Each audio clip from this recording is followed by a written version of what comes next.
أنا لا أقارن نفسي بأحد، ولا أتدخل في شؤون أحد، ولا أنافس أحدا.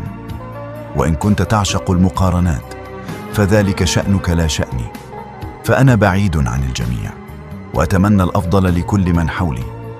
أحاسب نفسي كل يوم، وعندما أضع رأسي للنوم أنام بكل هدوء، لأنني أعيش بالطريقة التي تناسبني، لا بالطريقة التي تناسب غيري.